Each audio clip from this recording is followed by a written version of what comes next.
O que eu posso fazer, eu faço. Tá? Tipo, igual o documento aqui, ó. Paulo Roberto Braga. O senhor segura forte pra caramba a cadeira aí. Ele não segurou, ele é forte. Não vi. A gente também não viu. Segura, tio.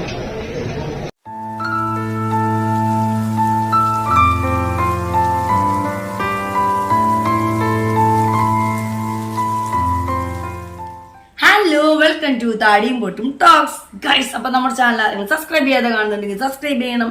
Video ഇഷ്ടപ്പെട്ടാൽ like ചെയ്യാനും share ചെയ്യാനും comment ചെയ്യാനും support ചെയ്യാനും മറക്കരുത് guys. നമ്മുടെ Chandamama cinema, Kunchacko Boban, Sudheesh, മറ്റേ Jagathy dead body ആയിട്ടുള്ള ഒരു പടമുണ്ട്. ആ പടമാണ് എനിക്ക് ഓർമ്മ വന്നത് ഈ ഒരു ന്യൂസ് കണ്ടപ്പോൾ. അപ്പോൾ ചന്ദാമാമയിൽ ജഗതി മരിച്ചിട്ട് ജഗതിനെ ആ വീൽ ചെയറിൽ എടുത്തിട്ട് ഒരുപാട് കാര്യങ്ങൾ ചെയ്യിക്കുന്ന ഒരു ഭാഗമുണ്ട്.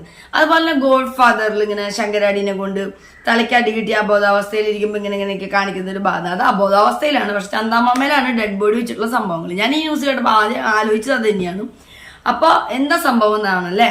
അതെ, മരിച്ച ഒരാളുടെ ഡെഡ് ബോഡിയുമായി ബാങ്കിലെത്തി ലോൺ എടുക്കാൻ വേണ്ടി വയ്യാതിരിക്കുന്ന ഒരാളെ പോലെ ആ മരിച്ച ഡെഡ് ബോഡി വെച്ചിട്ട് കയ്യിൽ പേനയൊക്കെ കൊടുത്ത് ഒപ്പിടിക്കാനൊക്കെ, ലോണിന്റെ ആ ഒരു പേപ്പറിൽ ഒപ്പിടിക്കാനൊക്കെ നോക്കുന്ന ഒരു യുവതിയെ ബാങ്ക് ജീവനക്കാർക്ക് സംശയം തോന്നി പോലീസിനെ വിളിപ്പിച്ചപ്പോഴാണ് ഈ ഒരു തട്ടിപ്പ് മനസ്സിലായത്. ഇയാള് മണിക്കൂറുകൾക്കുള്ളിൽ മരിച്ചു കഴിഞ്ഞിരുന്നു.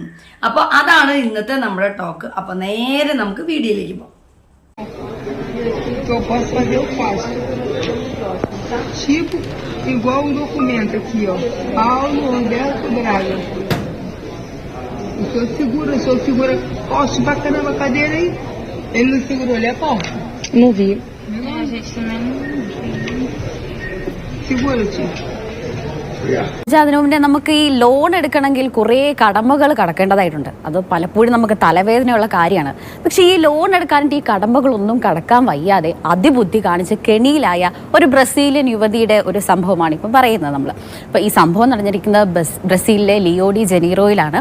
അപ്പോൾ ഈ ലോൺ എടുക്കാൻ വേണ്ടിയിട്ട് 61-കാരനായ ഒരാളുടെ മൃതദേഹമായിട്ട് ഒരു വയ്യാത്ത ആളെന്ന മട്ടിലാണ് ബാങ്കിലേക്ക് യുവതി കടന്നു വരുന്നത്.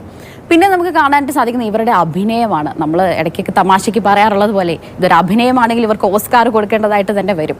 അതായത് ഈ കൗണ്ടറിന്റെ മുന്നിലിട്ട് ജീവനക്കാരുടെ മുന്നിൽ ഇരുന്നു കൊണ്ട് യുവതി ഈ പേനയൊക്കെ വൃദ്ധന്റെ കയ്യിൽ പിടിപ്പിച്ചുകൊണ്ട് ഈ ലോണിന്റെ ആപ്ലിക്കേഷൻ ഫോമൊക്കെ എടുത്തുകൊണ്ട് പറയാണ്, ഇതിൽ ഒപ്പിടൂ അങ്കിൾ, ഇതിൽ ഒപ്പിടൂ, ഇത് നമുക്ക് ലോൺ എടുക്കേണ്ടതല്ലേ എന്നൊക്കെ ചോദിക്കുകയാണ്. അപ്പോൾ പിന്നെ അദ്ദേഹം പ്രതികരിക്കാതൊക്കെ വന്നപ്പോൾ ജീവനക്കാർക്ക് സംശയം തോന്നുകയാണ്. അപ്പോൾ ജീവനക്കാർ ചോദിക്കുകയാണ്, എന്ത് പറ്റി, ഇയാൾക്ക് വയ്യേ, തീരെ വയ്യേ എന്നൊക്കെ ചോദിക്കുക. അപ്പം യുവതി പറയാണ്, തീരെ വയ്യാത്തൊന്നുമല്ല, പൊതുവേ ഇയാൾ അങ്ങനത്തെ ഒരു പ്രകൃതക്കാരനാണ്, ഇയാളുടെ പെരുമാറ്റം അങ്ങനെയാണെന്നൊക്കെ പറയണം. പക്ഷേ ജീവനക്കാർ വിട്ടുകൊടുക്കാൻ തയ്യാറല്ല.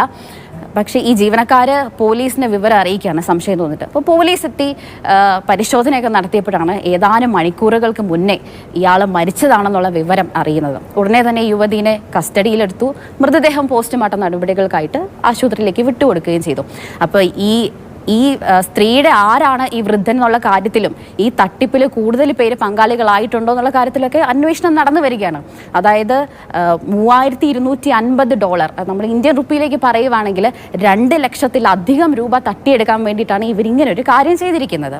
ഇപ്പോൾ ഇതിന് ഒരു കൂട്ടി വായിക്കുന്ന സംഭവമൊക്കെ പറയാം. നമ്മൾ മലയാള സിനിമയിൽ ഒത്തിരിയേറെ സിനിമകളൊക്കെ ഇത്തരത്തിലൊരു തീം ബേസിലൊക്കെ എടുത്തിട്ടുണ്ട്.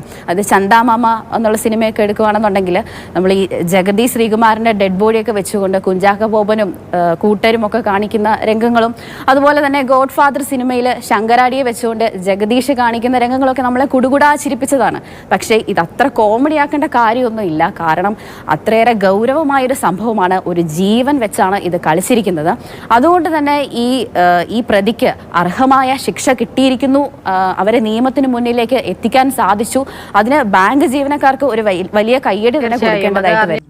അപ്പോ എന്താ അല്ലേ, നമ്മള് ചന്ദാമാമ പടം മാത്രം എന്റെ മനസ്സിൽ ഇത് കേട്ടപ്പോ ആ വീൽ ചെയറിൽ ഈ കൊണ്ടുവന്ന മരിച്ച ഒരു മൃതദേഹത്തിനെ ബാങ്കിൽ ഇരുത്തി 61 വയസ്സുള്ള ഇയാളെ വയ്യാത്ത ഒരാളുടെ പോലെ ഇരുത്തി അയാളുടെ കയ്യിൽ പേനയ്ക്ക് കൊടുത്ത് അങ്കിൾ ഒപ്പിട് നമുക്ക് ലോൺ എടുക്കണ്ടേ എന്നൊക്കെ ചോദിച്ച് അഭിനയിച്ച് ഇതിൽ പറയും പോലെ തന്നെ അഭിനയം അടിപൊളിയാണ്, ഓസ്കാർ കിട്ടണമെങ്കിൽ ഇവർക്ക് കിട്ടണം എന്ന് പറയുന്ന രീതിയിൽ. പക്ഷെ ആള് യാതൊരു തരത്തിലുള്ള റിയാക്ഷൻസോ റെസ്പോൺസോ ഒന്നും ഇല്ലാതായപ്പോൾ ബാങ്ക് ജീവനക്കാർക്ക് പറഞ്ഞ പോലെ വലിയൊരു കയ്യടിയാണ്. അവരിതൊക്കെ വയ്യാത്ത ഒരാളാണല്ലോ എന്ന് വെച്ച് ചെയ്തിരുന്നെങ്കിൽ ഇത് പുറത്തു വരില്ലായിരുന്നു ഒരിക്കലും. പക്ഷെ അവർക്കൊരു ഡൗട്ട് തോന്നിയിട്ട് അവർ പോലീസിനെ വിളിക്കുകയും അങ്ങനെ പോലീസ് വന്നപ്പോഴാണ് മണിക്കൂറുകൾക്ക് മുന്നേ ഇയാൾ മരിച്ചു പോയിരുന്നു എന്ന് മനസ്സിലായത്. എന്താ പറയുക, നമ്മളേക്ക് ആദ്യമായി കേൾക്കുന്ന ഒരു തരത്തിലുള്ള ഒരു ന്യൂസ് അല്ലേ. അപ്പോൾ അതിൻ്റെ ഒരു ഇതുണ്ട്. വളരെ ഇതിന് നമ്മുടെ സിനിമയിൽ കോമഡി ആയിട്ടാണ് കണ്ടെങ്കിലും ഇതിപ്പോൾ നമുക്ക് വിഷമം തോന്നുന്നൊരു കാര്യമാണ്. ഇങ്ങനെ ഒരു ഡെഡ് ബോഡി എടുത്തുകൊണ്ട് വന്ന് ബാങ്കിലൊക്കെ കൊണ്ടിരുത്തി അതിനെ കൊണ്ട് ഒപ്പിടിക്കണ ആളുകൾ വിരൽ മുറിച്ചു കൊണ്ടുപോയി ഡെഡ് ബോഡിയിൽ നിന്ന് ഒപ്പിടിയിക്കുന്നു. അതൊക്കെ പല സിനിമകളിൽ നമ്മൾ കണ്ടിട്ടുണ്ട്. വയസ്സായി കിടക്കുന്നവരെ കൊണ്ട് നിർബന്ധിച്ച് ഒപ്പിടിയിക്കുക. പക്ഷെ മരിച്ചിട്ട് ആ ഡെഡ് ബോഡി അടക്കം കൊണ്ടുവന്ന് ബാങ്കിൽ വെച്ചിട്ട് ഇത്രയും അഭിനയിച്ച് ഇങ്ങനെ ചെയ്യിക്കുന്നതൊക്കെ നമ്മൾ ആദ്യമായിട്ട് കാണാം. എന്തായാലും അടുത്ത ഈ ടോക്കിനെ പറ്റിയുള്ള നിങ്ങളുടെ കമൻറ്റ് രേഖപ്പെടുത്തുക. അടുത്ത നല്ലൊരു ടോക്കായിട്ട് നമുക്ക് വീണ്ടും കാണാം. ബൈ.